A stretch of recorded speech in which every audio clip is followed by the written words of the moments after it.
Mari Mari Pichiqueché, Mari Mari Compuché, hoy día les quiero contar la importancia que tiene para nosotros los mapuches nuestra mapu, nuestra tierra. Tierra, territorio, Gualmapu, es todo el territorio mapuche. La tierra está viva, todo lo que hay en la mapu está vivo. Ñen es el protector de cada espacio tiene su ñen.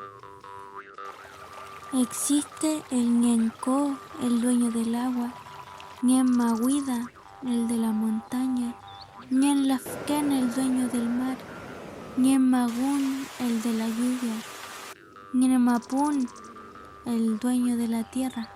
Los mapuches nacimos de la tierra y nacimos para protegerla. La tierra de nuestros padres, la tierra de nuestros abuelos, la de nuestros ancestros.